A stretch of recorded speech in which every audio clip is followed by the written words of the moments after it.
Hi, we are here as scientists, and we are here to make a very important message get through. I know that so far, these kind of actions are just getting people pissed off. And not every people, but most people. They say, hey, why don't you let's just get on with our lives? Why don't you just let us do what we want to do, and then you do your stuff and we do ours. I know this is a majority of people, and I know why they feel like that. They feel like that because they are basically being lied to. I'm really sorry, but that's truth. They are being lied to.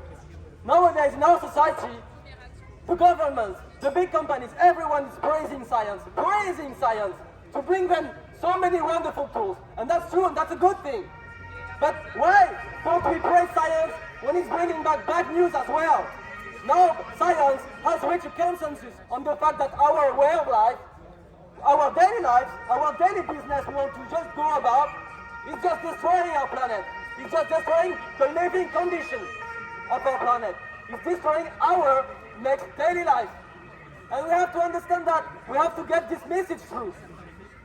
Now, this scientific consensus has been explained again and again and again. Just read the latest IPCC report. I'm not asking you to read 2,000 pages of complicated science. I'm just asking you to read the summary. The summary that's been given to every director of board of every company. That's been given to every government.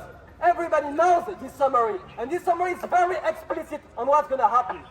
It's very explicit that it's already almost physically impossible to limit the global warming compared to pre-industrial era temperature.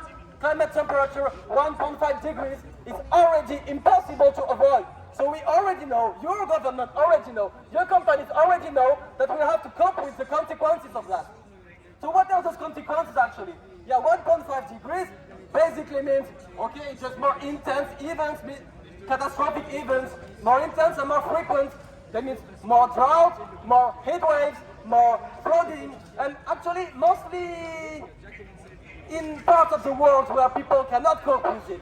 It's not directly Germany, we just get some heat waves, yeah, but we can cope with that, of course. But then what's gonna happen if we keep on with our lives? Then it's gonna get higher and higher, okay? By plus 2 degrees, everything already changes. By plus 2 degrees, we have a large part of the world. We have actually several times a year unlivable conditions just by sitting on a bench you die. Because of the heat and the humidity. Just sitting on a bench you die. So the people who live there, and I'm not talking about like some places where there's no one living. I'm talking about Brazil. I'm talking about Gulf of Guinea and Africa. I'm talking about large parts in India and Southeast Asia, Malaysia. You have billions of people living there. And when they see that they cannot live in their home country, what do you think they're going to do? Of course they're going to turn to us. And that's plus 2 degrees. But we'll be already coping with our shit. We'll be already coping with flooding. We'll be already coping with crop failure. But that's only a start. Because to cope with that, with an organized society, we'll just keep on the same path. And you know what? It's written explicitly in the IPCC report summary for policymakers. Our path right now, with the laws that we have, it's not plus 2 degrees, which is expected. It's fucking plus 3.2 degrees. And 3 degrees, plus 3 degrees compared to pre-industrial eras. This is, I mean, you have to understand the non-linearity of this phenomenon. It's just like you can remove your pullover because it's just too much heat. No! It's just that you cannot heat. It's gonna be starvation. It's gonna be war.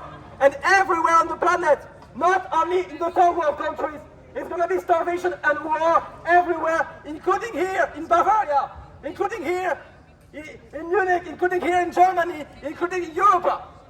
And we really have to understand that. Okay? And this is scientific fact.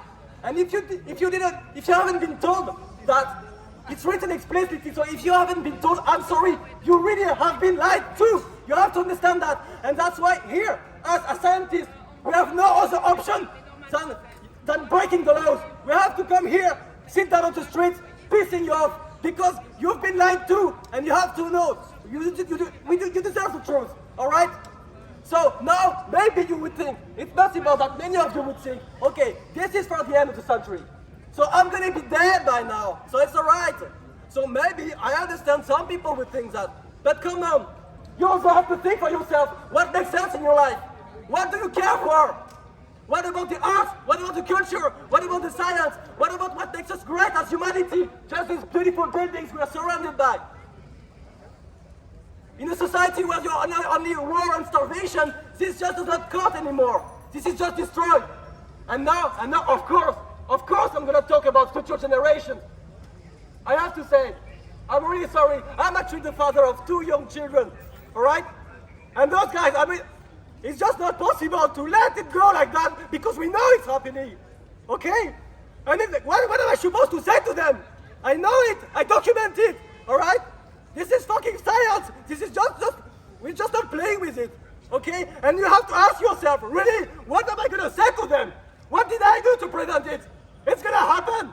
They have to cope with it, and that's gonna be terrible, okay? That's really important that you get that through. That's really important that you take a step away from your daily life. All right, we're pissing you off, but we have very good reason for that. Okay, thank you.